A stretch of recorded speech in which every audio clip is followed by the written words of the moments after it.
Hi friends, it's Michelle Ladd with the National Veteran Resources, and I'm making this video for you today to tell you what happened to me in a Walmart parking lot. And also, I'm just going to mention the injuries I sustained inside the RV. So, as you know, I've traveled over 35,000 miles in the last 2 years in my RVs.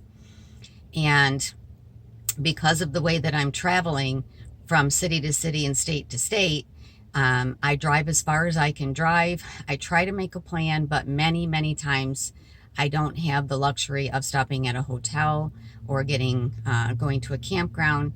So I stay at a lot of Walmart parking lots, as you know. I stay at rest areas and truck stops. So I have had instances where there's a lot of homeless people that live in these parking lots. They're in their cars or they're walking around. I've been approached by many over the last couple of years. They've never bothered me. So if you were watching me the other day, I was on my way to Columbia, South Carolina from Kentucky, and I had to take a 2.5-hour detour. I was so tired. I had already traveled about 7 hours, so I found the closest Walmart parking lot, and I take my dog outside. It's dark. It's about 10:30 at night. I carry a big heavy flashlight. I'm aware of my surroundings. I really check my surroundings. There was nobody around. So I get back in the RV. I lock it up. As soon as I pull into a parking lot, I close my blinds and I stay in it for a little bit to just look at my surroundings. So about a minute after I got back in the RV, someone came knocking on the door. So it's dark. I'm in a Walmart parking lot. It's late. And I've never had anybody knock on my door. And obviously my new RV is even much more visible than my other RV. So I peeked out the window. It's starting to rain a little bit. And he had on a yellow rain jacket. So I thought it was security. Now when I pull into Walmart parking lots or any parking lot, I look for the no parking overnight sign. If I see that, I take off to the next town. So I have always been told, never open the door. Go to the front seat, crack the window open a little bit and see what they need. I thought it was a security guard. So I rolled the window down a little bit and then I could see him and I could tell he wasn't a security guard. And he started telling me he has PTSD, but it's because he's been in prison. And being in prison caused him to have PTSD. And he told me he's an addict. And he told me there's a Walmart, or a McDonald's up the road.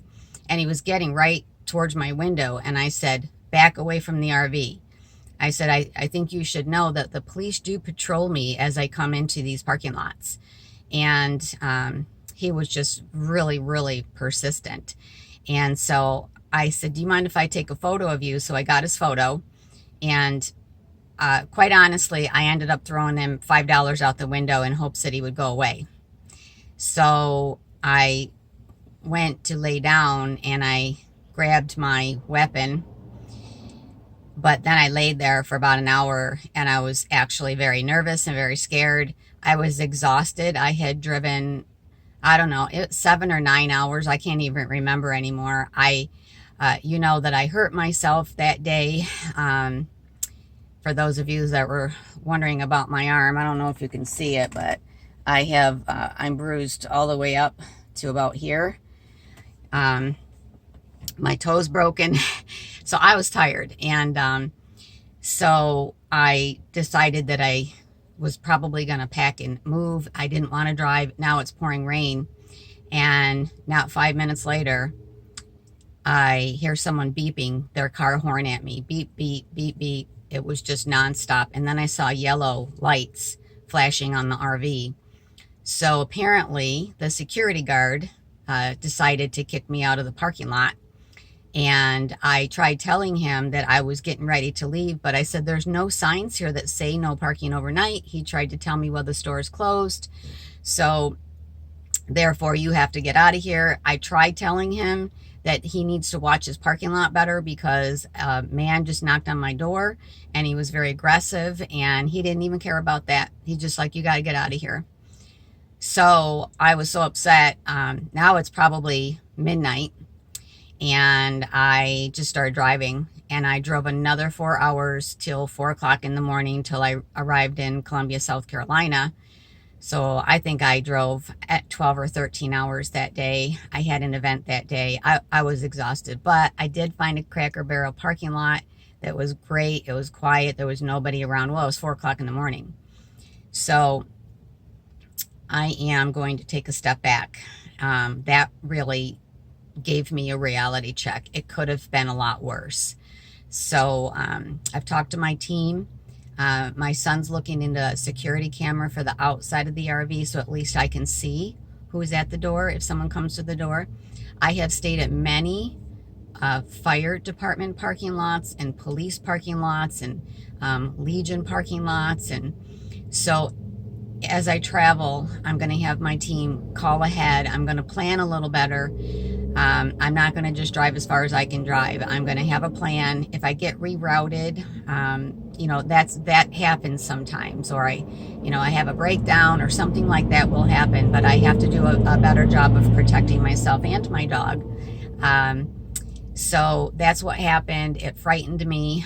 I am in a Walmart parking lot right now, but it's great. I've had no problems. And just before I made this video for you, I looked over and there's a car right next to me with a homeless woman in it. Her clothes are all in the car, packed to the ceiling. And I pray for these souls. I feel so bad for them in the situation they got themselves in. But I don't want to be unsafe around them because I'm so kind. I want to talk to them and see if I can help them. And I got to stop that. So you guys are going to have all kinds of opinions, but just understand God's got this. I got this. My team's protecting me. You guys are all praying for me, so everything's going to be fine. I do have some issues with the RV. I'm traveling back to Georgia in the next 2 weeks, and I have to get some repairs. I have slide out issues. That's how this happened. My check engine light's still coming on. My refrigerator's not working properly. It's